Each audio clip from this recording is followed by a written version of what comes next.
All glories to God. All glories to God.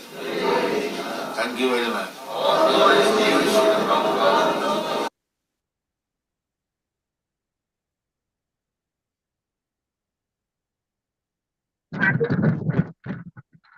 Hare Krishna, Shri Prabhu.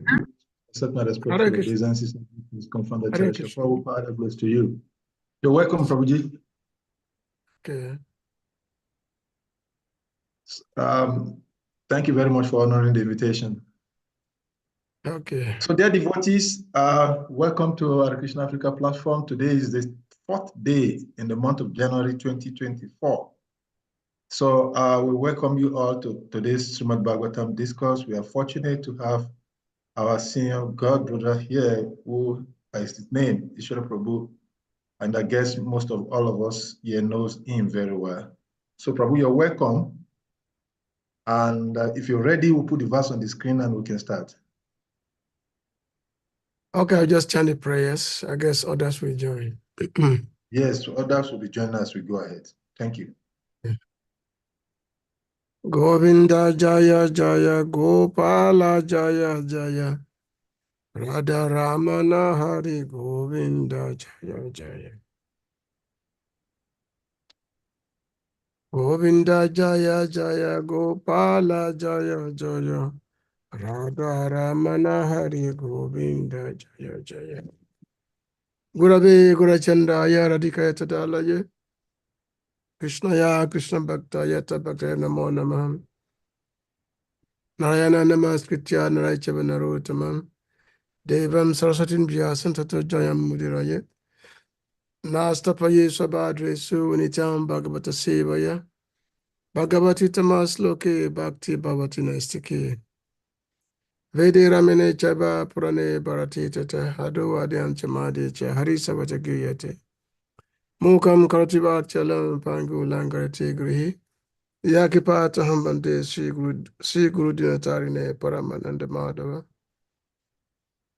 Dhamma Prajitu Kadavota Paramoni Masram Satan Vedam Vastavam Atavastu Shivadan Tapatayo Molanan Sima Bhagavati Mahamani Kritanki Para Ishvara Sadyo Ridiya Barudi Chitrakit Vitakishanan Negama Kapatalut Galita Falasukam Mukandum Drusambutan Hibatam Bhagavatam Samalaya Mahura Rasika Bhavibabuka Yashava Yashamanaya Krishna Parama Purushe Bhakti Utpade Punsasoka Moa Baya Paha Atoyam Brahmasutanam Bharatata Veninaya Gayati Basharupa Shobidata Paribimita Samabhiditi Asanam Saram Saram Paribimita Samabhidanta Sarahi Si Bhaktamishate Tarashamita Shatipta Shanayate Sharati Koche Krishna Yabasudevaya Devaki Nandana Yatya Nanda Gopa Kumaraya Govinda Yanamo Nama Vasudeva Suta Devam Kansa Chandramadana Devaki Paramananda Krishna Bandi Jagaguru Namamo Vishnupadaya Krishna Pista Bhatale Srimati Bhakti Vedanta Samitanamini Namaste Saraswati Devi Guruvani Pachani Nibisisa Sunyabadi Pashta Dishtarni Panchakapa Turubhyas Cha Kripa Sindhi Vivacha Patitanam Pavana Bhyo Vaishnavi Namo Namah Sri Krishna Chaitanya Prabhu Nityananda Sri Advaita Gadadhar Sivasadi Gaura Bhaktavinda Hare Krishna Krishna Krishna Hare Hare Hare Rama Rama Rama Hare Hare Om Namo Bhagavate Vasudevaya Om Namo Bhagavate Vasudevaya Om Namo Bhagavate Vasudevaya. So happy New Year to everyone. It's Happy New Year. The 4th of January 2024. So it's New Year, new beginning, and for a devotee of Krishna, every day, whenever you're in front of the deity, that's New Year. because New Year means the beginning of our Krishna consciousness. That's always new. Because every day we're having the beginning every day. So I know many devotees, many people. It's very famous for people to make resolution for the new year. That is my resolution, and this, I'm going to get this, I'm going to get that. And they make a resolution, and by the next 2 or 3 days, the resolution is forgotten. But devotees are not like that. Devotees also make a resolution. But the resolution of devotee is have a strong determination in Krishna consciousness, which means to become more serious in all our practices, to become more fixed in the attachment to Lord Krishna, to the Lord, and also to be able to get rid of all the anarthas, because anarthas is always what is keeping us from Krishna consciousness. So Srila Rupa Goswami say, Vachu vegan, manasa kura vegan, jiva vegan, udarisposita dira, etam vegan yo, pisati, but sashita was sashishya. But anyway, he mentioned that vegan means the bushes. There are 6 types of bushes, which are the vacha means the mouth, what comes from the mouth. Manasa means the mind, what comes from the mind. Jiva means the tongue, which means wanting to eat palatable food. Jiva vega, udarupashta vega. Udarupashta means the belly, and usta means the genital. So, which means the mind, the words, the tongue, the belly, the genital. There's another one, I forgot. 6 of them. So Srila Rupa Goswami said that any person who can control these 6 urges, 6 pushes, such a person is known as Goswami. Goswami means the control of the master of the senses. Such a person is Goswami, and such a person is qualified to make disciples all over the world. So Goswami means the master of the senses. Go means the cow, and Swami means the master. So the master of the senses and the cows. So that's what we are required to be. As practitioner of Krishna consciousness, we are required to become Goswami.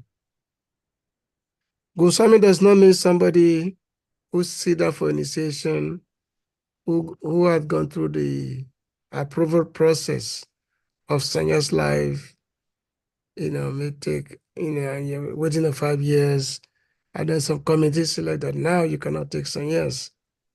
No, that's not real sannyas. That's just ceremonial, organization thing, ceremonial thing. But it has nothing to do with qualification. The real qualification of a sanya is someone who's able to control these 6 urges: the mind, the intelligence, the mind, the tongue, everything. When Chaitanya Prabhu, when he was instructing Raghunath Goswami, so he said that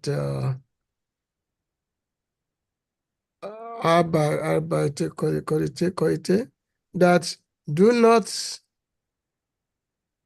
eat palatable food, do not have nonsense talks with anyone, do not eat, do not be anxious to eat palatable food, and also don't wear costly dress, and the very simple food.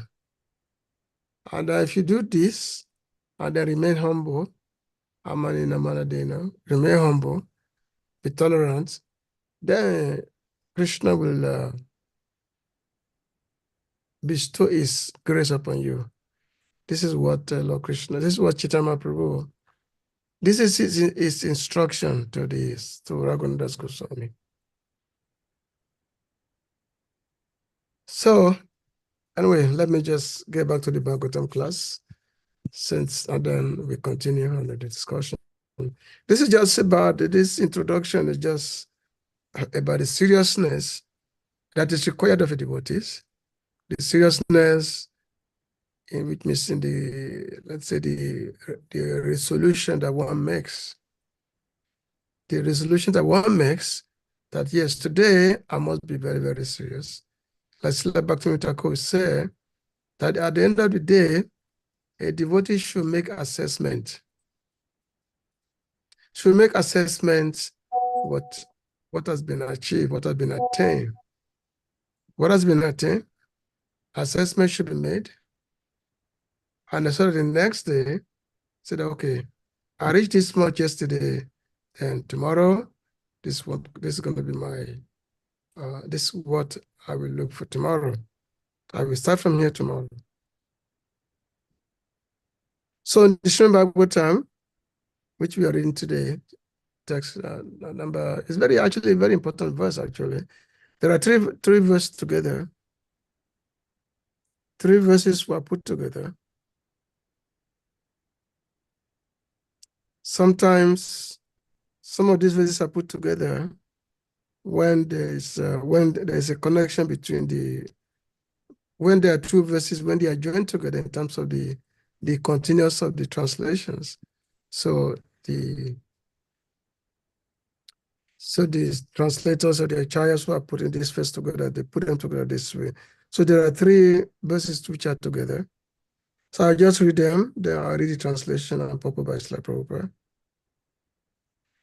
Vedaham manga paramasya yuga mayam yuyam babascha bhagavan natadaicha vaya patimano sacha manoscha tadatmanas atmajascha prachina bari ripuanga utaduvascha ikshvaku aila muchukunda videha gadi ragambari sasagaragaya nausadya Mandatilaka satandam vanur antideva deva brato baliya montarayo dilipa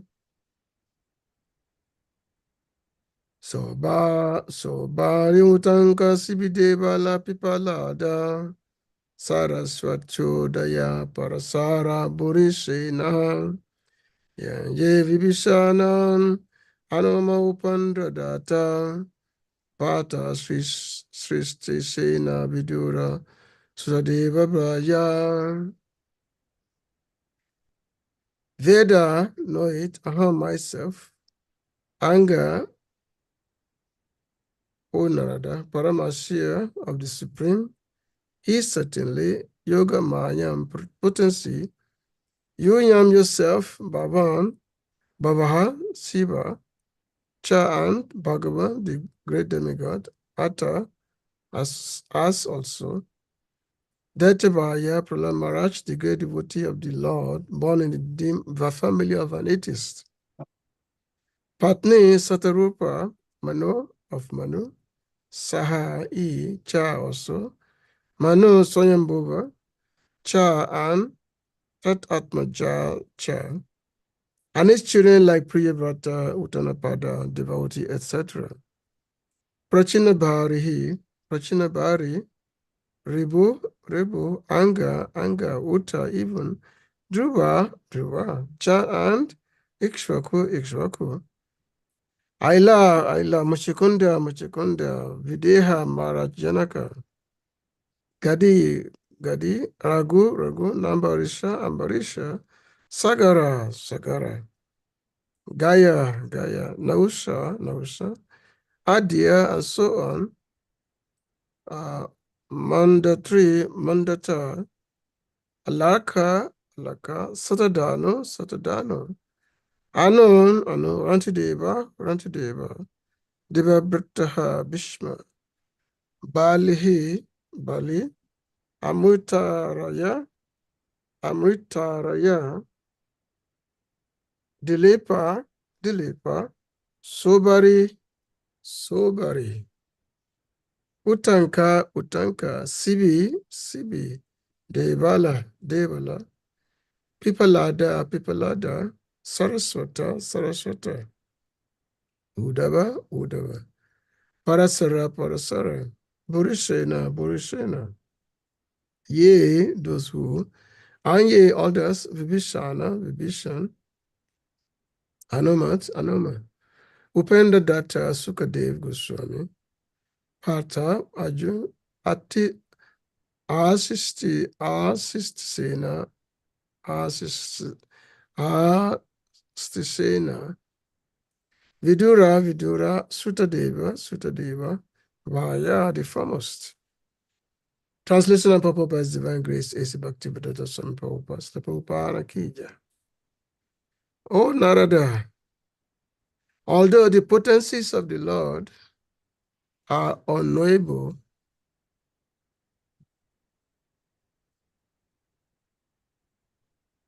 and immeasurable, still, because we are all surrendered souls, we know how He acts through Yogamaya potencies.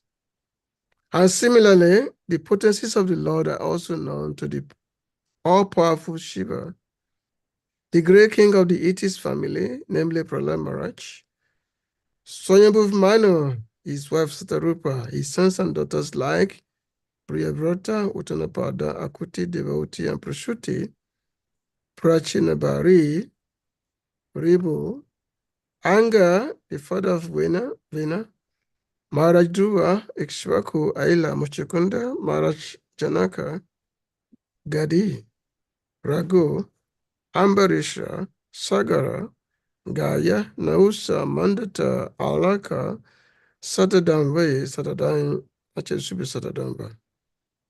Anu, Rantideva, Bhishmadev, Bali, Amutaraya, Dilipa, Sobari, Utanka, Sibi, Devala, Pipalada, Saraswata, Udava, Parasara, Burushena, Vibhishan, Hanuma, Sukade Goswami, Arjuna, Aristisena, Vidura, Sutadeva.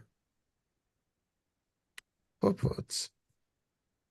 All the great devotees of the Lord, as mentioned above,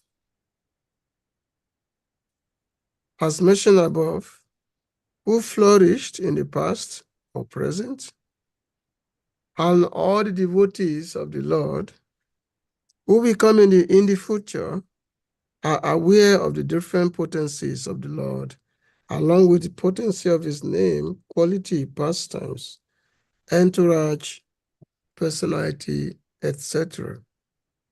And how do they know? Certainly it is not by mental speculation, nor by any attempt by dint of limited instrument of knowledge. By the limited instrument of knowledge, either the senses or the material instrument like microscopes and telescopes, one cannot even be fully know the Lord's material potencies, which are manifested before our eyes. For example, there are many millions and billions of planets far, far beyond the scientists' calculation. But these are only the manifestations of the Lord's material energy. What can the scientists hope to know of the spiritual potency of the Lord by such material efforts? Mental speculations, by adding some dozens of ifs and maybes, cannot aid the advancement of knowledge. On the contrary, such mental speculations will only end in despair by dismissing the case abruptly and declaring the non-existence of God. The same person, therefore, ceases to speculate on subjects beyond the jurisdiction of his tiny brain, and as a matter of course, he tries to learn to surrender unto the Supreme Lord, who alone can lead one to the platform of real knowledge. In the Upanishads, it is clearly said that the Supreme Personality of Godhead can never be known simply by working very hard and taxing the good brain, nor can it be known simply by mental speculation and jugglery of words. The Lord is knowable only by one who is a surrendered soul. Here in Brahmaji, the greatest of all material living beings, acknowledge this truth. Therefore, the fruitless spoiling of energy by pursuing the path of experimental knowledge must be given up. One should gain knowledge by surrendering unto the Lord and by acknowledging the authority of the persons mentioned herein. The Lord is unlimited, and by the grace of the Yoga Maya, helps the surrendered soul to know him proportionately with the advance of one's surrender. So he mentioned that what's actually, I think, identity with me or mine. This is from the commentary of Vishnu Chakravarti on this text, who says that where can we see the same things of the Lord's mercy? Because the Lord has shown mercy to me, I know I speak with the agreements of the knowledgeable devotees. I know, according to my realization, I do not know the end of his glories. That was revealed by me previously. Aya is Prahlad Maharaj, Patni is Satarupa, Manu is Swayambhuv. His children are Priyavrata, Uttanapad, Devotee, and others. Prachina Bari drops the Visagas for metrical reasons. Sometimes Rantidev and Devavrata are reversed. The loss of R in Satadhamva is poetic license. Devavrata is Bhishma, Upanadatta is Sukha. So there are many personalities which are mentioned in this sloka.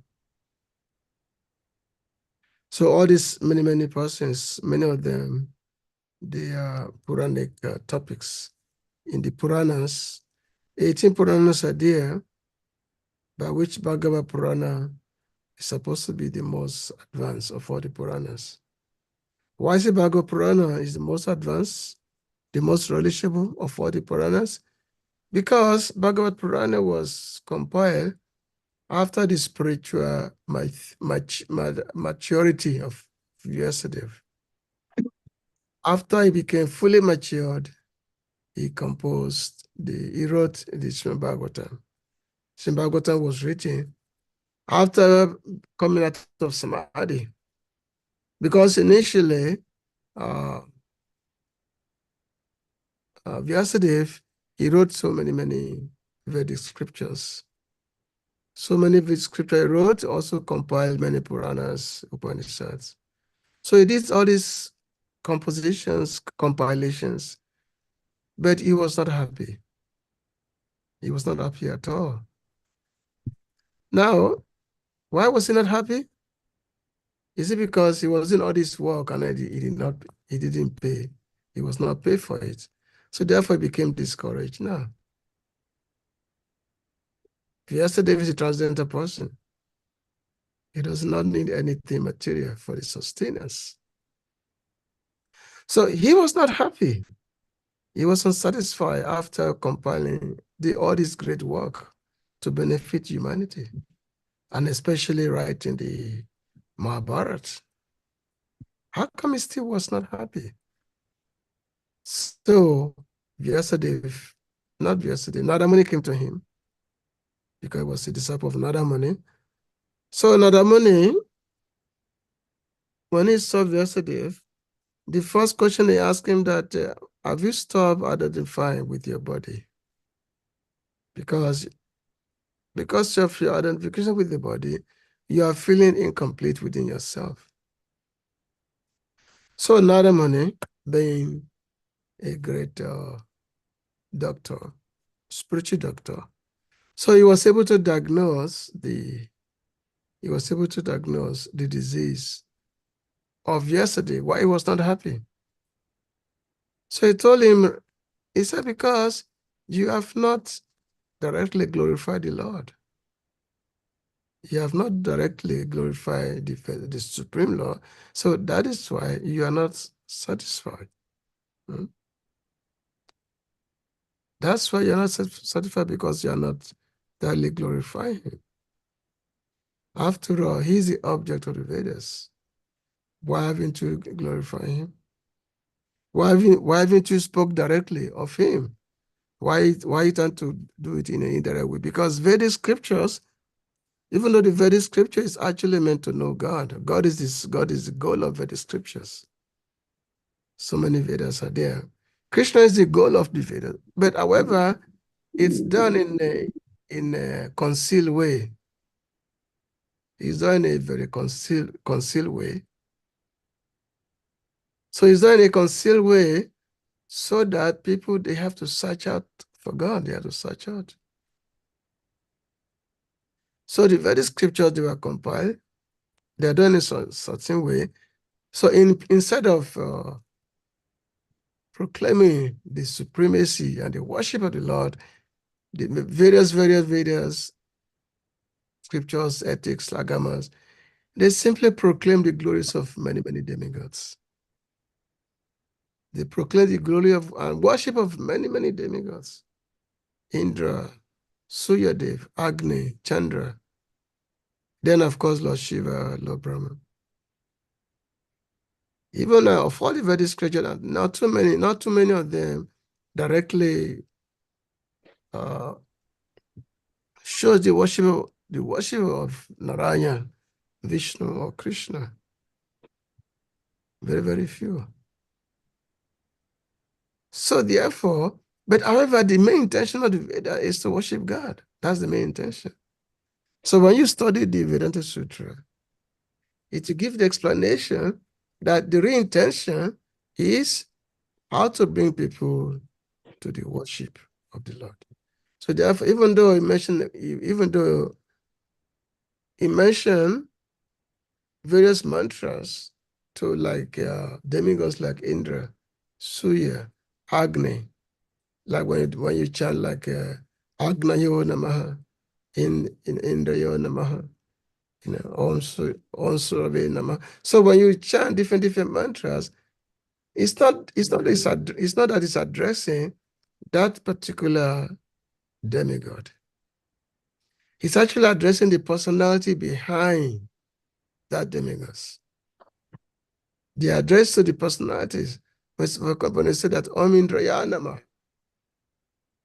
Indraya means, was it to Indra? No, it's to that person who is the source of Indra. Because the Vedas know that the demigods, they will not award any benediction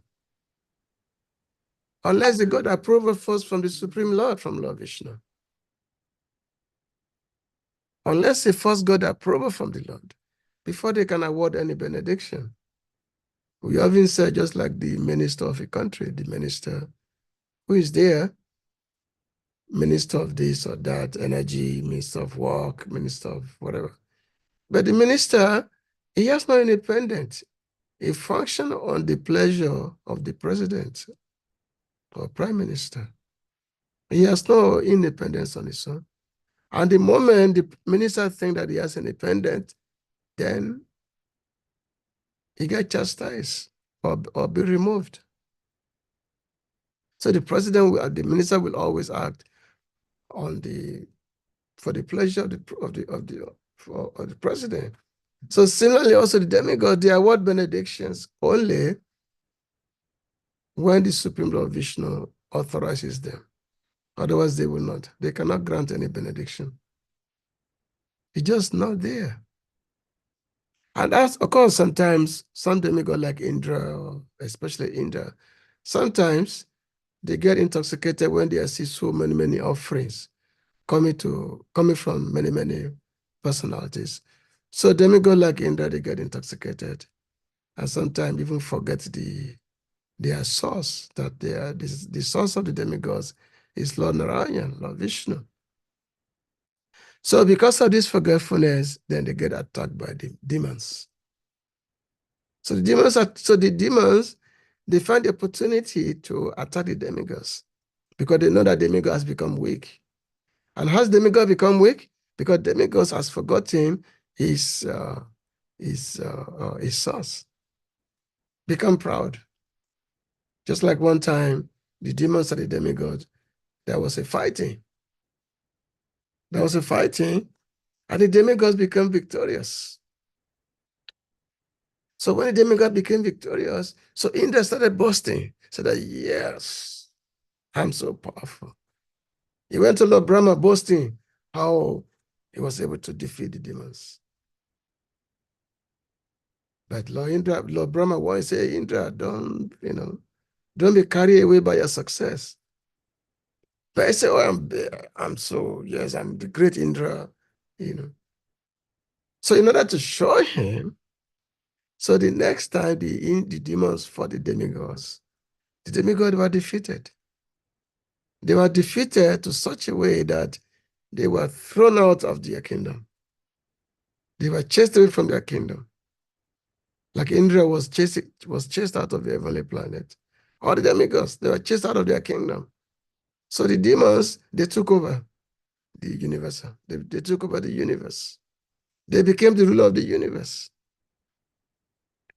And of course, when the demons are rolling, things do not go smoothly in the universe. There's always imbalance of everything, just like as we experience nowadays. The whole world is full of chaos because the world is being ruled by the impious rulers, demonic rulers. So therefore, the world is chaotic. So in order for the demigods to get their position back, so Lord Brahma told them, when Lord Brahma, so for the demigod, they went to Lord Brahma, say, what to do now? The demons are in control. They've completely overrun the universe. What to do? So so they all went to Lord Brahma. And then Lord Brahma took all of them. He said, okay, let us go to the ocean of milk. So they went to the ocean of milk and as usual, praying to Lord Vishnu, praying to Lord Vishnu to come and protect them and all that, to come and help them out. So Lord Vishnu told them that, well, you demigods, because of your pride, you are in this position. And you are now you're in trouble now because you've been defeated by the demon. Now you're not coming to me to help you out. So the only way you can be helped out is that you have to make an alliance with the demons. You have to make an alliance with them that both you, demons, demigods and demons, you have to churn the ocean of milk. You have to churn the ocean of milk. That's what I reckon. And then this ocean of milk will produce an amrita. We produce an amrita, which is nectar drink.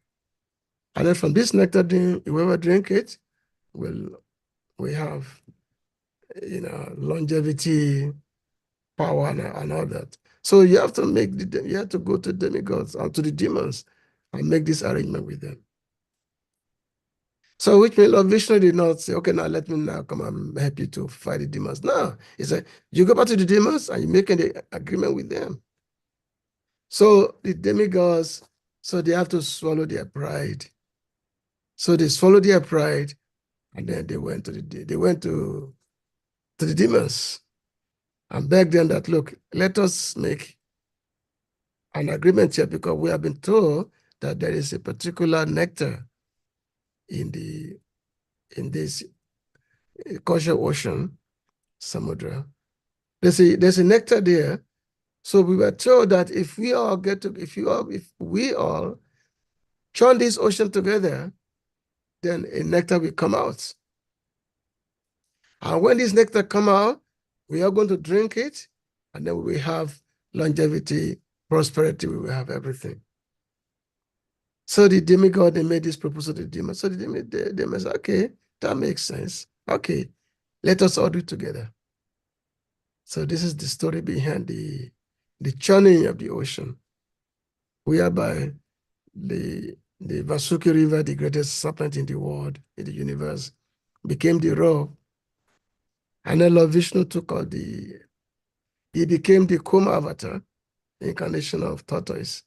And that time the Lord has a pastime, his back is kind of itching. So he wanted to scratch his back. So in order to do that, so the mountain, the Mandara mountain, huge mountain, you can't even imagine Mandara mountain is a huge mountain. We're supposed to be the churning rod. So the mountain was put into the ocean.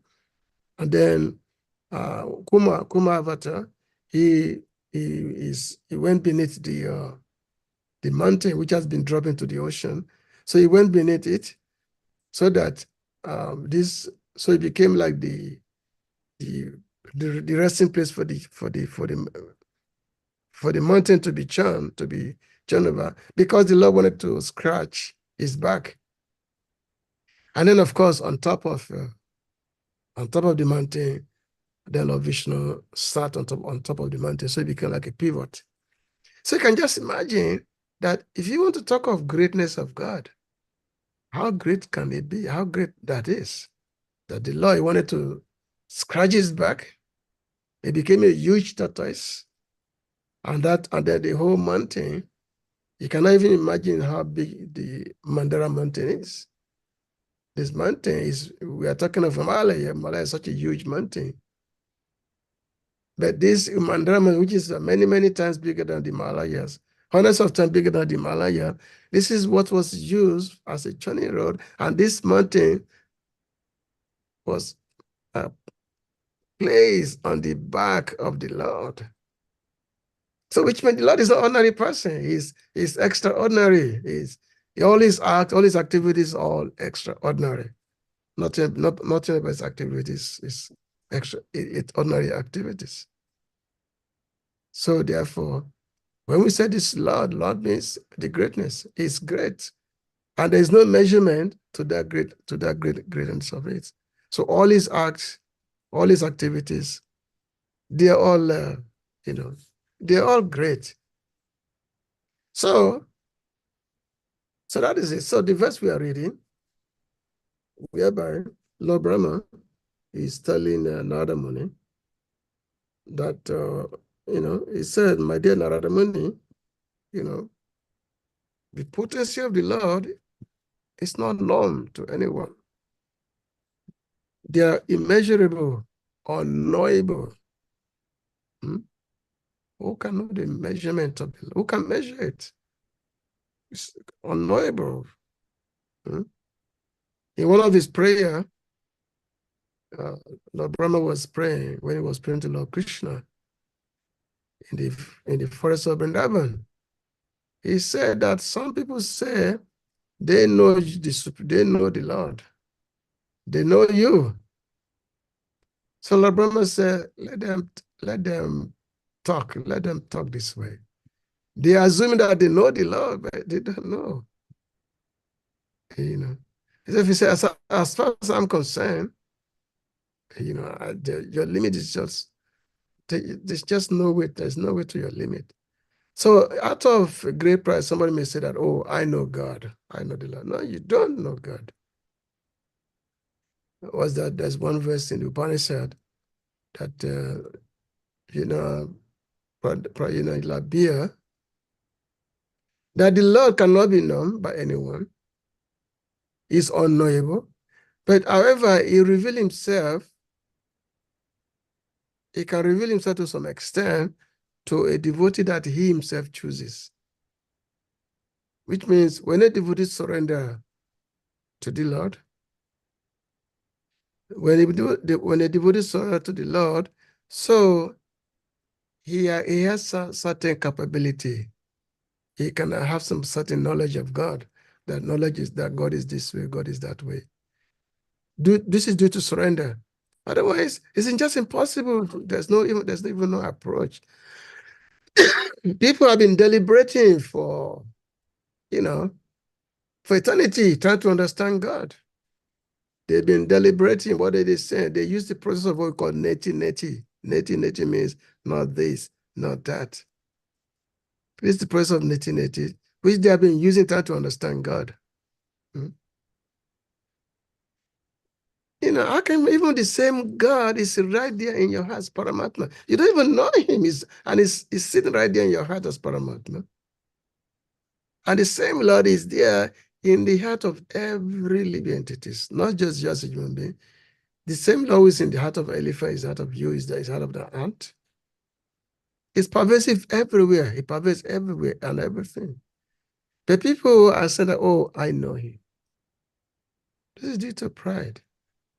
The so-called scientists. They think that by their laboratory, in their laboratory, they can understand the cause of all causes. They can understand the cause of all causes. And people believe them because they speak so many big languages. They have their particular language so big, which will require dictionary to know what they are saying. So, but they're using their language to fool everyone. So, that's what they're doing, to fool everyone. They say, oh, one day we'll be able to create life. One day we'll be able to create life. But that day, of course, will never come. You can't create, because life does not belong to you. If life doesn't belong to you, how are you going to create life? Life belongs to God. Life comes from God. Life comes from life.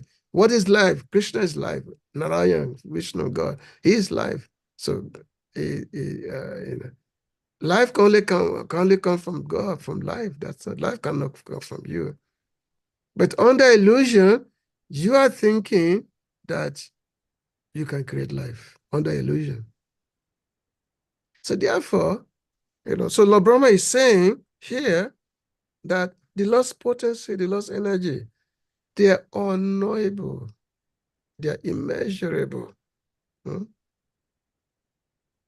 They're immeasurable. Even our ordinary materialistic, you go to the ocean is there. Who can measure the depth of the ocean? Who can measure the length of the ocean? Who can measure it? Ocean is so vast. Who can measure it? And there's still many discoveries that people, they're still trying to discover within the ocean, despite decades and decades of years of searching. Many things they're still discovering up to today. But a devotee do not have such pride that, oh, I can know God. The devotee is so humble that, yes, I'm able to know things, what the Lord allowed me to know. I'm able to know such. So Lord Brahma is saying, he said, because we are all surrendered souls. Because we are surrendered souls, this you have to have this into consideration. But because we are surrendered, because we are devotee of the Lord, so Lord Brahma is talking to his disciple. His disciple is Nada Muni. Nada Muni is not an ordinary person. He's very, the most, is the one that gives knowledge of God. Intelligent person, intelligent being, coming from the heart of Lord Brahma. So Lord Brahma is telling him that me and you, because we are surrendered souls to the Lord, because we are surrendered. So therefore, we are able to know things, how the Lord's energy operates.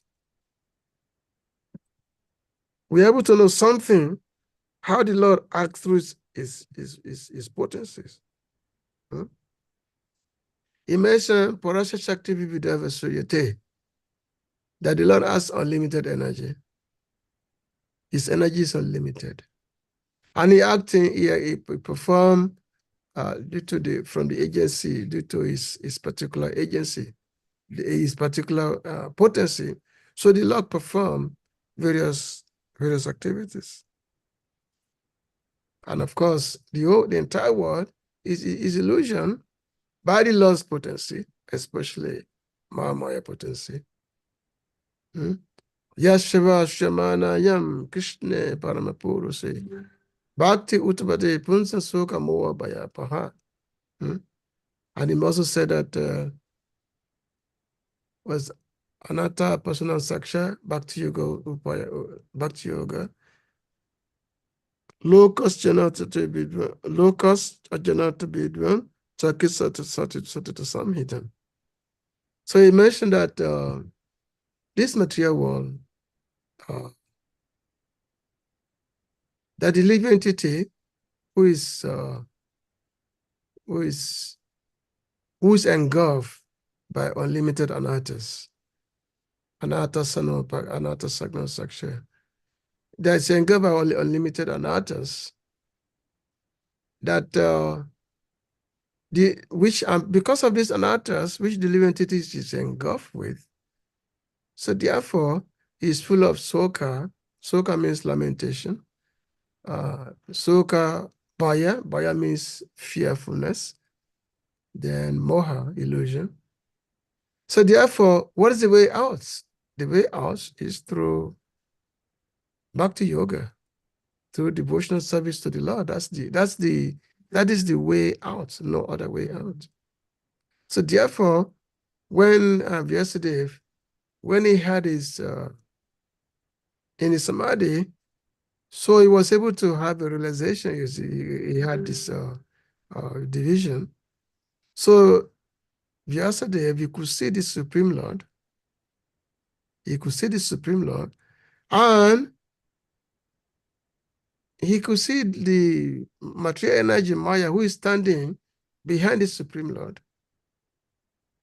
And then he could see all the living entities who were under illusion of Maya Devi.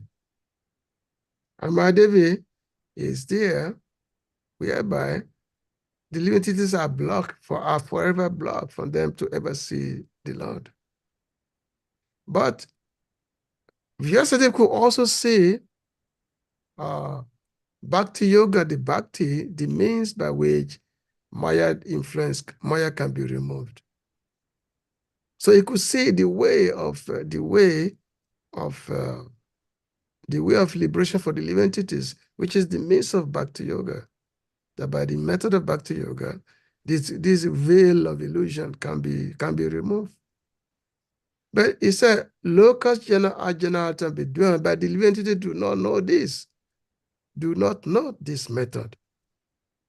So because the living entity do not know these methods, so therefore, Chake Satata Sami. So therefore, he manifested this Bhagavatam. He wrote this Bhagavatam.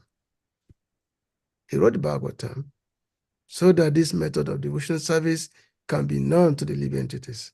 So Shukadev, Srila Vyasadeva, he wrote the Bhagavatam. So therefore, the Bhagavatam is the last literary contribution of Srila Vyasadeva. Is the last literary contribution. So Lord Brahma is now saying that because we are surrendered soul, we know how the Lord acts through his potencies. And then Lord Brahma pointed out many other personalities who also know this method, who also know this. And who are these personalities? So he started mentioning their names. These personalities. So the Lord's potencies is known to a person like Lord Shiva. Lord Shiva, who is almost identical to the Lord himself, Lord Shiva. And then you have then mentioning Prahlad Maharaj, who is said to be Asriya Bharya. Asriya Bharya means the best of all the demons, because he was the king of the demons. He ruled over the demons, but he's a devotee, the greatest devotees, because Prahlad is the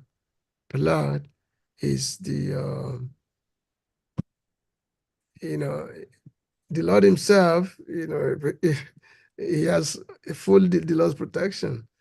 But Prahlad being the son of the Hiranyakashipu, demoniac, they call the Daitias. Daitias, the Daitias, these are the demons, descendant of descendant of Diti.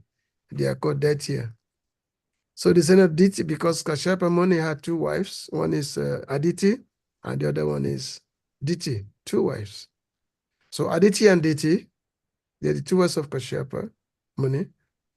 So from Diti, all the demons were generated, and from Aditi, all the demigods were generated. So basically, we can say that both the demons and demigods, they are brothers. They are the same common father. But the difference between demigods and the demons is that the demons, they are very attached to sense gratification, whereas the demigods, they're not. They like to perform austerities, and they're not so attached to sense gratification. They follow the rules of the law, the rules of the law. They follow. Whereas the demigod, they don't follow it. The demons don't follow it.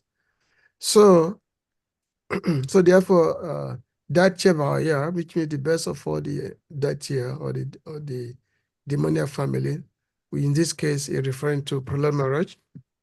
And many other personalities appointed there. Sanyam Manu, who was the direct son of Lord Brahma.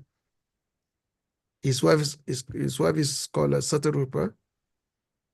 So the Swayambhuv Manu and Satarupa were the two first created human beings, Satarupa and Swayambhuv Manu. So they are the two first created human beings, created by Lord Brahma himself. And then you have their sons. In this case, Uttanapada, Priyavrata, and then their daughters, Akuti, Devauti, and Prashuti, who all married to Kadama Muni. And then from Kadama Muni, you have Kapila Dev and all that. And then the descendant like a Prachina Bari, then Ribu, Anga. Anga is a descendant of King Priyavrata, Uttanapada. And Anga, who was the father of Vena. You know, Vena was a very bad character, which is in the we read about in the 4th canto. So it was the father of Vena, and then from Vena, of course, then Prithu came out. From Vena, there's Prithu. And then there are other ones, Dhruva Maharaj. Now, of course, Dhruva Maharaj is before this other person, Dhruva Maharaj, because these names which I mentioned, they're not in order. Because Dhruva Maharaj, he was direct son of Maharaj Uttanapada. Whereas King Vena, Anga, they are descendant of Dhruva Maharaj. And then you have Ikshvaku, who was the son of the sun god. And there's Aila, Mochikunda. You can read about Mochikunda in the 10th canto. You can read about him. And then Janaka Maharaj. Janaka Maharaj was the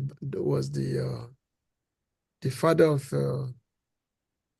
of Sita Devi, Janaka Maharaj.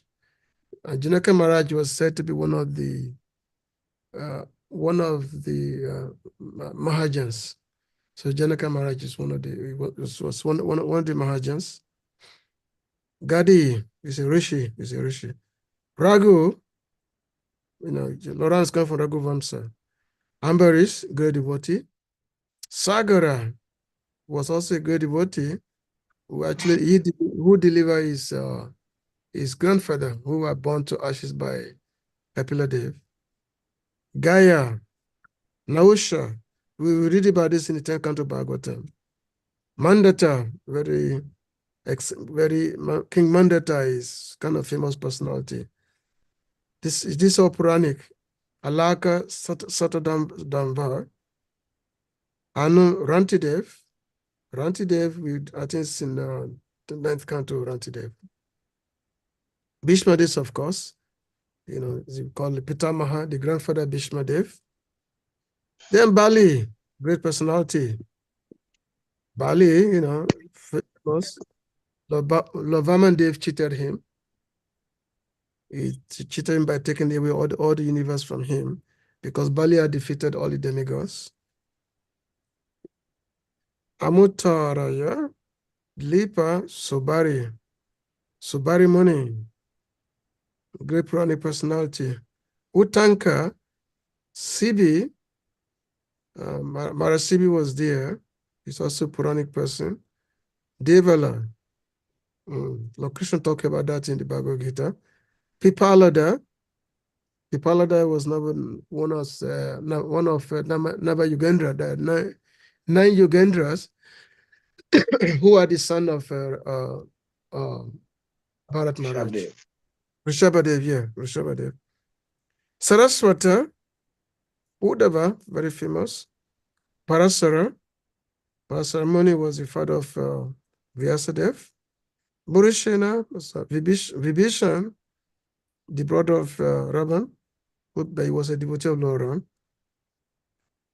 Then Hanuma, Sukadev Goswami, Arjuna, Aristisena, Vidura, Sutadeva, etc. There are a couple of books which I wrote, which I published, which we find many of these personalities described here. There's the Puranic Charitabali, the story of Purana, the characters of different personalities of the Purana. So many of these persons are mentioned in this book. So this is what the Lord Brahma has been saying, because these are all great devotees. And these great devotees, by the virtue of their surrender to the Lord, there are different levels of surrender, of course. And according to the different levels of surrender, there is a certain revelation which the Lord gives one. You know, like the Lord say, Ye yatama prapadi, and say, that according to the level of one's surrender to me, to that level, I will reveal myself. So which means every devotee is, okay, the light goes up, play. So every devotee is not the same. You know, every devotees are different. So according to the levels of our surrender, we get a particular reciprocation with the Lord. But as the Lord said, ultimately everyone will ultimately, attain the Lord, will ultimately attain the goal of life, everyone. Even though there may not be certain level of surrender or the certain levels of reciprocation with the Lord, because there are different devotees of the Lord. And also in different devotees, based on their particular level of surrender. So there's a certain particular level of, let's say, what can I say?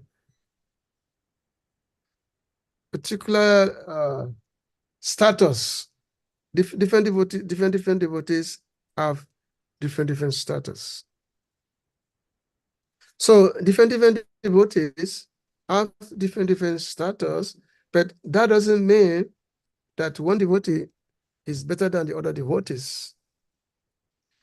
Now, when we are saying, like, let's say from the neutral point of view, okay, from the neutral point of view, we may say that, oh, one devotee is like this, another devotee is like that, Let's say when we are trying to calculate, but in reality, devotees cannot be measured by a particular calculation. Devotees cannot be measured, because we don't know to what extent someone is actually surrendering to the Lord, to God, to Krishna. We really don't know. We can only make an assumption, but in reality, we don't know. Just like, okay, let me tell you one story. There was a village, and in that village, there was a prostitute in that village. A prostitute is there, and the Brahmana is there. So a prostitute will do a trade every day. Trade means having many men coming to see her. Many men coming to see her. But opposite that house of the prostitute, which not far from that house of the prostitute, was an ashram of a Brahman, was an ashram. So this Brahmana, he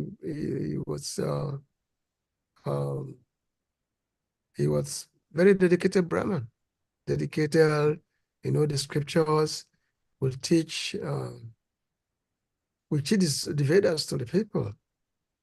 We teach Upanishad, we teach other very, good teacher, is Vedic, we performed Vedic sacrifice and all that. Whatever the Brahminical characteristic, whatever the Brahminical occupation required. And this prostitute will learn her trade is to satisfy men. Now, what happened is that at the end of the life, this prostitute, when she died, a plane came from the spiritual world to carry her to Vaikuntha planet. Went to the spiritual world. And then when Brahmana died, he went to hell. So Lakshmi, Mother Lakshmi, she asked Narayan, said that, how is that? This prostitute you brought her to the spiritual world, and the Brahmana you send him to hell, hellish planet. What happened? So the Lord said, this Brahmana, every day he will look at who is going to this prostitute house. And then he will be counting, he will be putting a stone there, he will be counting. Every day, that's all he does every day, just counting, just saying who is going to this prostitute house. And we'll be saying that this prostitute, so he'll be telling everybody how this prostitute is so sinful, this and that. So it's all mentality was just to focus on what the prostitute is doing. Whereas the prostitute, on the other hand, prostitute was simply would be condemning herself every day. Would be condemning herself that, oh, my dear Lord, I'm so low. I have no choice. I'm doing this occupation because I have no other choice. But my dear Lord, I know that I'm very, very sinful, but please show me your mercy. Please show me your mercy.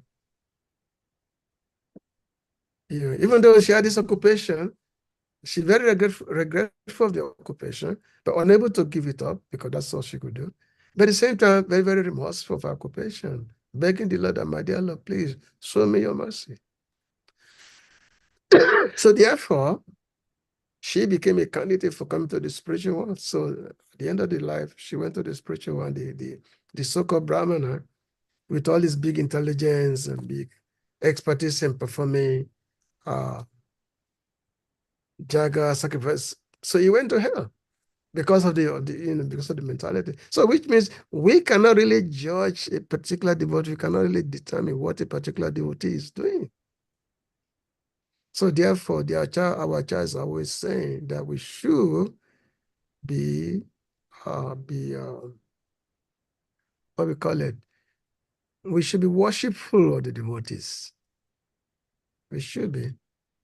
So Srila Rupa Goswami is saying in the Nectar of Instruction that a devotee who is simply chanting the Lord's holy name, it should be honored. One should honor a devotee who is chanting the holy name of the Lord. A devotee who has undergone the spiritual initiation, who has taken diksha and chanting, then such devotee should be served.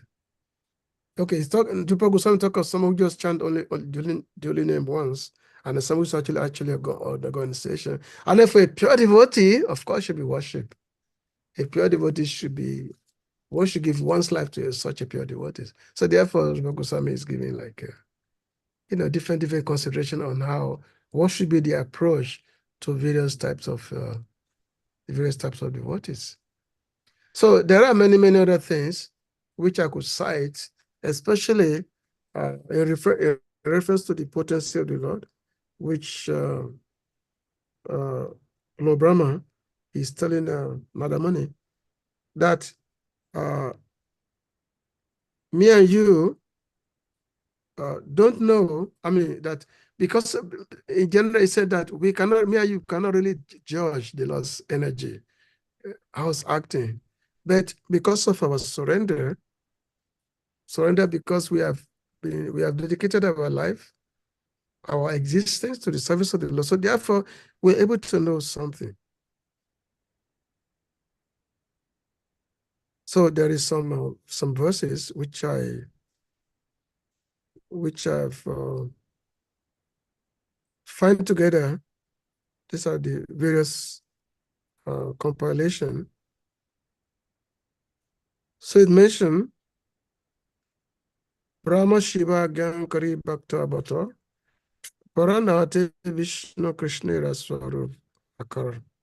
This is from the Gita Chaitanya. So he said the conclusion is that Lord Brahma and Lord Shiva are simply devotee incarnations who carries out orders. However, Lord Vishnu, the maintainer, is a personal feature of Lord Krishna. This section is talking about the Lord's energy.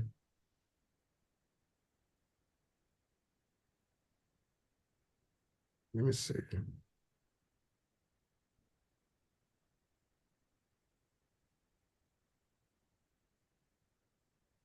Okay, there is a verse here. Achintya kalu ye baba na tam stakena. Okay, I was thinking of this verse before. Achintya kalu ye baba na tam stakena. Yoja ye prakriti bhya param yatu tad achintyasya lakhanam. That one should not try to understand by logic that which is inconceivable. That object which is beyond material nature is called inconceivable. So everything about the Lord is inconceivable. This is from Mahabharata. That one should not try to understand anything by logic, that which is inconceivable. Because trying to understand what is inconceivable, we simply use the method of neti. Neti means not this, not that. That's what's called neti. The process of, the process of negation. Not by this, not by that. But this neti we go on forever only. Because it's that which is inconceivable. It's called achintya. Achintya means what is inconceivable. And then in the Brahma Sutra, it says, Taka Pratishtanat. Taka Pratis is from the Vedanta Sutra, Brahma Sutra, whereby it said the absolute truth can never be established through argument. And then Atapiti Deva Padambuja, Dwaya Prashada Lisano Grito Evahi, Janati Tatram Bhagavan Mahimno, Na Chanya Kopi Chiran Bichemban. That my Lord, if one is, this is actually quoted in Bhagavatam 10th canto, chapter 14, text 29. My Lord, if one is favored by even a slight trace of the mercy of your lotus feet, he can understand the greatness of your personality. But those who speculate in order to understand are unable to know you, even though they studied the Vedas for many, many years. But this is Lord Brahma, who is praying to Lord Krishna. Atapiti Deva Padambuja, Dwaya Prashada Lisano Grita Evahi, Janati Tatram Bhagavan Mahimno Nachanya Ekopichi Ram Bichimban. That yes, if one is favored by even a slight trace of the mercy of the Lord, the last lotus feet, then you can understand the greatness of your personality. Okay, good. You put that on the board. He can understand the greatness of your personality, but those who speculate in order to understand are unable to know you, even though they studied the Vedas for many years. And they mention here, Anuman Pramana Nahe Ishvara Tagyane, Kripa Vina Ishvarere Keha Naijane. One can understand the Supreme Lord only by his mercy, not by guesswork or hypothesis. Panditya Jai Ishvarere Tagyana Kabon Noi. One cannot understand the Supreme Lord simply by scholarship. This is a very powerful one. Simply by scholarship, the Lord cannot be known. How can Lord be known? If you cannot know him by scholarship, how do you know him? So location said, Bhaktaham Vakya Ahaiba Vidu Arjuna. Gyatun Tat was there. Gyatun Tatatu, Provision chapter Parantapa. This is from the chapter 12 or 13 of the Bhagavata. No, but this is from Bhagavad Gita. The Lord said that only by unallowed devotional service cannot be known, not by Gyan or Tapasya or by any other method or by speculation. Only by bhakti cannot be known, not by any other means.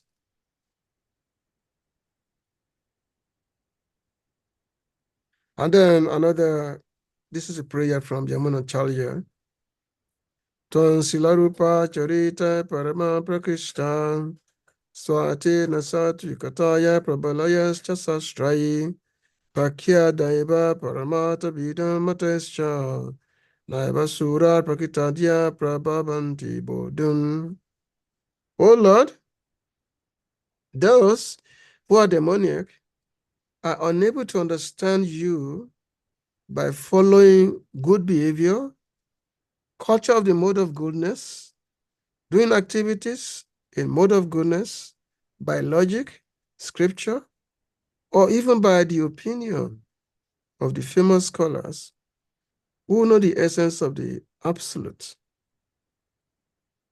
This is Yamunacharya who said, and then he's saying another prayer. Ulangita Tribida Simha Samati Sasya, Sambhavanantara Parivadin Aswaba Bhavan, Maya Balena Bhavatapi, Nigu Yamana, Pashanti Kechida Nisam, Chadananya Baba. O Lord, only those devotees who have completely surrendered unto you are able to see your opulence continuously. Although you hide yourself by your Yogamaya, your opulence is beyond time, space, and any material object, and there's nothing equal or superior to it. This is from the prayers of Yamunacharya. And then Chaitanya Prabhu, Krishnadas Kaviraj is writing in the Chaitanya Chaitamrita, Madhya-lila 6.166-167. Ishwari Rashi Viga Sachidananda Kara Seviga Ekaha Sata Gunera Bika Sivigra Yena Maye Seta Pasandi Adisha Precious Hoye Yama Dandi. The last transcendental form is eternal, full of bliss and knowledge. Those who don't properly regard the deity of the Lord are atheists. The Lord never reveals himself to such persons, but remains invisible. After death, such men are punished by Yamaraj. So there are many verses that pointed this out, how the Lord is not known by any method except by devotional service, except by bhakti. The Lord cannot be measured by anything because it's immeasurable, it's unconquerable, it's unknowable. But he become known, he become conquered by his devotee, by those who are surrendered unto him. So Lord Brahma said, Ajita Jita, Ajita Jita, Tatitlo. Can say that Those devotees who have given up all method of speculations and they've developed love and affinity for you, my dear Lord, they're able to conquer you, even though you are unconquerable. The Lord is nothing can conquer him, nothing can defeat, but the Lord become defeated, become conquered by his devotees, by the love of his devotees. So, this is very, very wonderful thing that we are reading. This Bible time is very, very wonderful. That we can just keep on deliberating on it for,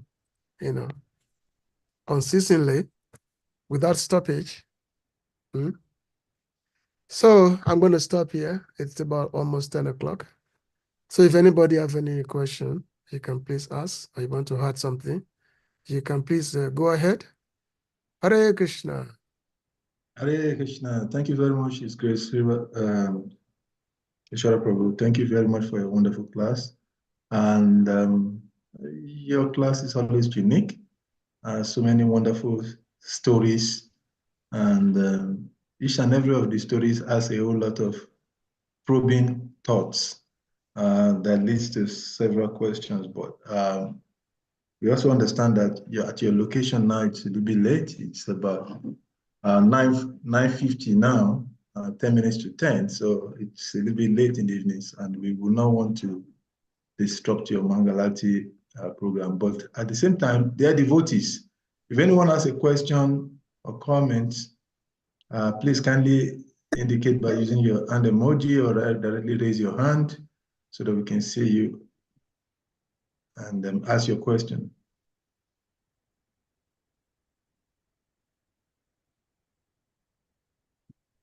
I just have one question, just one question. Okay. Among every other, all of the stories are very thought-provoking, but when you were sharing the story about, towards the end of the class, you were explaining, no one can estimate the position of a particular devotee. And you narrated the story of the Brahmana and the prostitute to buttress that point. And looking at that story, looking at our present day context, there are so many things that comes up from that story. One is that one should not justify any person by his activities. And then we see that sometimes in our modern times, devotees sometimes could behave in such a way that it is bewildering. That you wonder, is this person actually a devotee? And it is also said that a pure devotee does not see fault in anyone. But even a pure devotee comes down to the level of a Madhyama Bhakta to be able to find fault, to be able to criticize and correct the misdoings of devotees. That particular Brahmana was counting. Maybe probably that was a little bit on the extreme. But sometimes we find that devotees also sometimes we look at other devotees and we see their activities and we couldn't just swallow it. Then we wonder, is this person actually a devotee? So we mentioned them. And sometimes we even say to the devotee or to some other person, this person is behaving like this. How do we balance not falling in the situation of the Brahmana and going to hell, and at the same time not being negligent in our duty to correct and observe wrongdoings within the devotee community? Yeah, normally when we point out fault of others, it's normally out of false ego, usually. That that okay, I'm better. I know what is better, and this fellow is doing wrong, so therefore I need to correct him. So therefore, let me criticize him. This is basically due to false ego, actually. Now, if someone is a guru, the guru, of course, has to find fault in the disciple because the guru wants to correct the disciple. The guru wants the disciple to make advancement, want to raise the disciple to higher. So therefore, the guru can find fault in the disciples because that is his duty, because he has to make sure that disciple go to Godhead. So which means if we are not guru of someone and someone is not under our care, then the scripture actually forbids us from finding fault in others. You know, the scripture do forbid us from finding, because the more fault we find, the more ourselves, even ourselves, become affected. We just become like the Brahmin who is all day long just see how many prostitute, how many customers is going to the prostitute. But you can't become like him. Whereas devotee is very careful, very mindful of his own sadhana, of his own bhakti. He's very so mindful of that he has no time trying to find out what somebody else is doing wrong. The fact that we have time to find what someone is doing wrong is the fact that we're not serious about our own sadhana. You know, we want to chant the Hare Krishna mantra, and then we, even trying to chant 16 rounds. It's not talk of chanting 64 rounds a day, by which you're supposed to be chanting anyway. But Srila Bhaktivinoda said that, actually Bhaktivinoda said that if you don't chant 64 rounds, we are falling. But Srila Prabhupada is very, very merciful that, okay, just chant 16 rounds, and eventually we come to chant more. Now, instead of focusing on ourselves in chanting quality 16 rounds, chanting quality rounds, we rather be finding for what others are doing, what others are not doing properly. So a serious devotee, he becomes like a shy person. He's very, very mindful of his own advancement, very, very mindful. That yes, how am I developing attachment to the Lord? The goal of our life is to develop love of Krishna. In what step am I making to achieve this goal of developing love for the Lord? So this thing is, that's it. I think we simply have to be mindful of ourselves. And I think the more we become more advanced, the more this realization will come upon us. The more we become more advanced, the more we have this realization. Otherwise, Maya will give us unlimited opportunity to find faults. Unlimited. Maya will give us so much opportunity. This person is bad. This organization is bad. His kind is bad. This one is not. Maya will give us so many opportunity. She will give us that opportunity because we are not serious to go back to Krishna. So therefore, Maya give us the opportunity. So do we want to keep succumbing to the influence of Maya, or we want to become serious about ourselves? Are we ready to declare war on material energy? That's like Bhakti Maharaj is saying that, spiritual warrior. How are we going to become spiritual warrior if all we can focus about is to see what others are not doing? How are we going to become spiritual warrior means to really fight with the material energy. Material energy, we throw so many things away, we fought, or so many things. Thank you very much. Thank you very much for the beautiful answer. Every question, every answer develops another thought of thinking, but there are two hands up, and I'm conscious of your time. Hare Krishna Prabhu will discuss more in the future on this topic. Hare Krishna Prabhu, please kindly unmute and ask your question. Hare Krishna. Prabhu, Hare Krishna. Thank you very much for your class. All glory to you, all glory to Gudeva, all glory to Prabhupada, all glory to Prabhu. Now, my question is a follow-up question to Radhika Prabhu's question. When we talk about find if somebody is doing something wrong, now let's take it from the other angle. If I'm in the temple and I see one particular devotee, and I'm so attached to the devotee because I think this devotee is doing his sadhana is like haka, first class. And so I become so attached to this devotee, thinking that, look, I'm going to learn all the good qualities from him, that particular devotee. And I'm only talking from the angle about the story of the Brahmana and the prostitute. Now, there is another devotee too in the temple that I may be seeing his activities not in the way, so I don't even want to go close because I don't want to be emulating such one. Now, here is a case. What about Krishna also says that whatever state of consciousness that you die, you attain it without fear. And here is a case. I'm attached to this Brahmana, knowing that he's a serious Brahmin, he's following all these things. but only Krishna knows the heart. So Yeah. I become so attached to this Brahmana. Now, at the time of death, I'm thinking of this Brahmana. Meanwhile, he is going to hell. It means I'm also going to go to hell. But meanwhile, the prostitute that I'm not even interested in following the footsteps, she's rather going to the spiritual world, and I did not meditate on her. So the question is, like the same question comes to what Salika was asking. How do we actually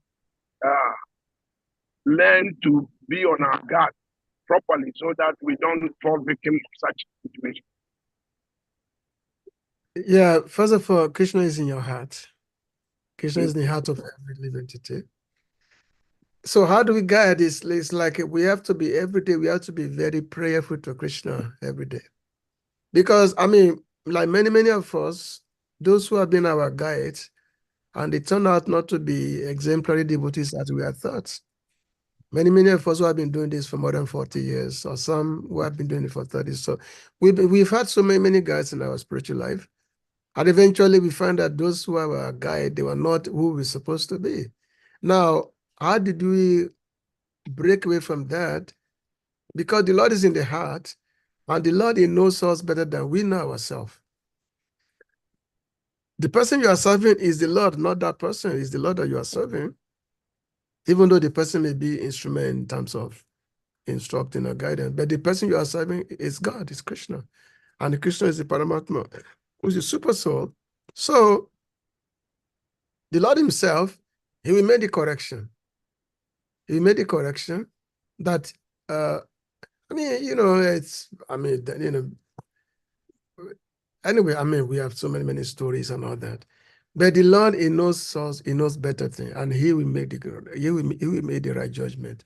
He will when we are to be removed from that environment, the Lord himself will decide when to be removed from that environment and put us in a better situation, in a better environment. The Lord himself will decide. Because after we are chanting the Hare Krishna mantra, the Hare Krishna mantra we are chanting is the last mantra, it's not that person's mantra. Even though we may be following a particular person, or as you're saying, or a particular example, but it's the Lord that we are chanting his name. And he's the one who will direct us at the end.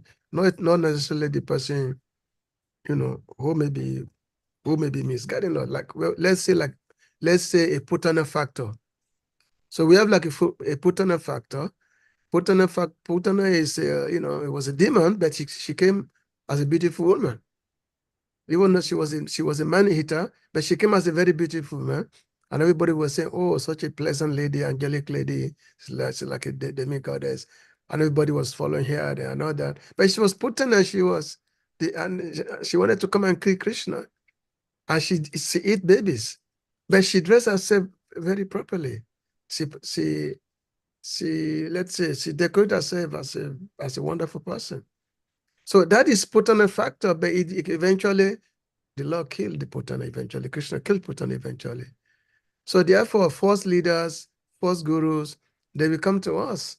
They will come to us as our well-wishers. They will come to us as our well-wishers, as our guide. So Bhaktivinoda Thakur, he talks about that also in the Chaitanya Charitamrita, and also in the Krishna Samhita book, he talks about that also. So again, eventually Krishna will decide. Krishna will remove us from that environment, and we put on a better association in a better situation. So the requirement is that our faith has to be on the Lord only. It's that situation with the Brahmanas and the prostitute is do you know who I first heard that story from? You want to know? Yes, please tell us. I first heard that story from Bhakti Maharaj some 42 years ago. Calling Parivrajak. Bhakti Maharaj first told us that story in Lagos in 1980, and it was 88 or 81, one like that. Well, he first told us that story. And that story has always stayed with my mind since that time. And of course, the same story has been repeated in Chaitanya, I think, not Chaitanya, some other books, not Chaitanya Charitamrita. That story has been repeated, all the time. So, we have to be mindful of who we follow. based on your question. Again, ultimately, Lord Krishna is the controller. He's the one that lead us properly. The Lord is not going to send us to hell if the leader we are following is going to hell. No, the Lord is not going to send us to hell's environment. Krishna is not crude. He's a very kind God. He's very, very merciful God. Even though we are being followed, even though we are being guided by Putana like leader, but Krishna knows what is better. All right. Thank you for the answer. And this other question about when you were saying about that we cannot realize Krishna through scholarship. Yeah. That he doesn't know how much knowledge that we have. Now, there is a devotee that I personally know. That devotee, if even you ask the devotee to chant the Sanskrit word, it's so difficult. He doesn't even know how to chant the Sanskrit word. And I mean, like, so many things. But this devotee, if you look at his lifestyle, even though he's not initiated as a sannyas, but I can sincerely in my heart say that this devotee was so exalted, because I never see him angry before. When you are trying to even say something bad to him, he has the patience. So now here is a case now. We are saying that you have to do Bhakti Shastri, you have to do Bhakti Bhava, you have to do this, all these things. And even now, before you can take initiation, you have to do some basic initiation class. So a devotee like that, where do we place him? If he cannot do this, then it means he cannot even take simple thing as initiation. So where do we put a devotee like this? Yeah, so thank God I'm not one of those ISKCON leaders. I will tell you can't do it before taking initiation. So the if you there's a story of one devotee who was told by the Guru to read Bhagavad Gita. The Guru told him the Guru told all the disciples that they should read Bhagavad Gita. But this devotee, he was illiterate. He cannot read. So but if we look at the Bhagavad Gita, he will turn it upside down. And while looking at the Gita, he'd be shedding tears. He'd be shedding tears. So all his colleagues, the classmates, the Guru have told them to read Bhagavad Gita. Well, so they will be laughing at him because they said that this fellow is an illiterate because he could not read the Gita. So they'll be laughing at him, making fun of him. But one day Chaitanya Prabhu came there to that village and he saw this devotee always crying, holding the Gita, always crying. So Mahaprabhu asked him that, why are you crying? You are holding the Gita upside down, why are you crying? So this devotee explained that, well, my Guru Maharaj has asked us to read the Gita, but I cannot read. But at the same time, I'm only simply meditating on the fact that Krishna is holding the chariot of his own devotee, driving the chariot of his own devotee, Arjuna, and Arjuna is directing Krishna to go this way, go this way, go this way. He said, this scene in my mind, it simply amazes me that the Supreme Lord is so merciful to his own devotee that he becomes the chariot driver of his own devotee. So this scene simply amazes me that this was causing me to cry.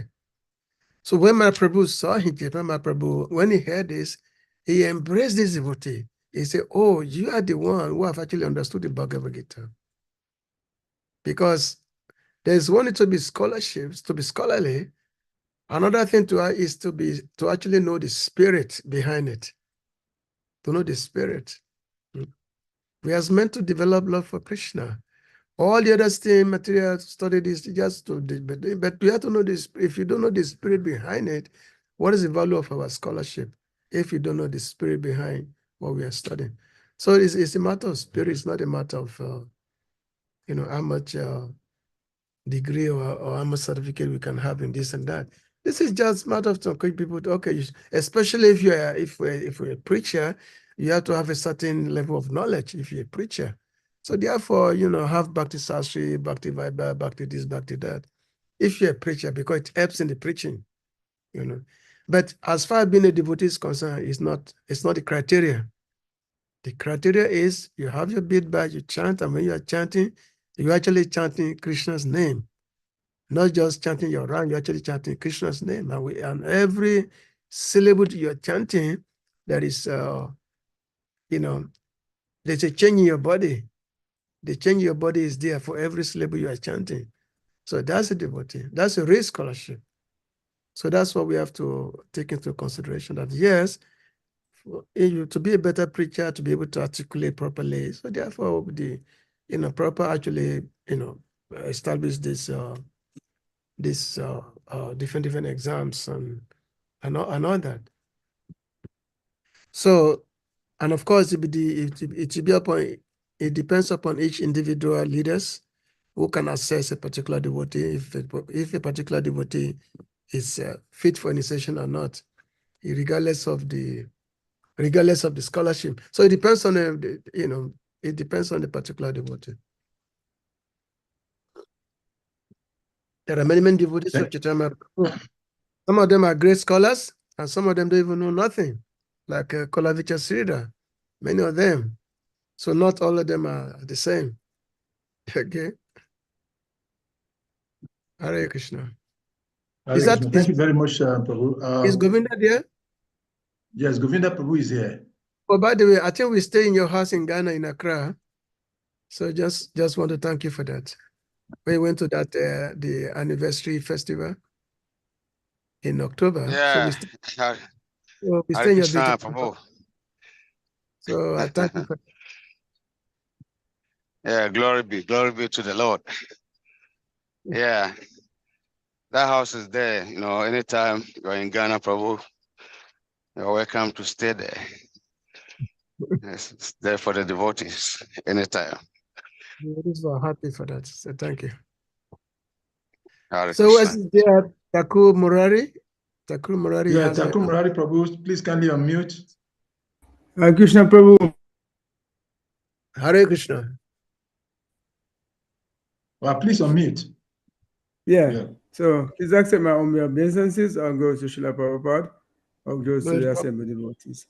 So thank you as usual for a wonderful presentation, and also the reminder of the story of the Brahmana and the prostitute.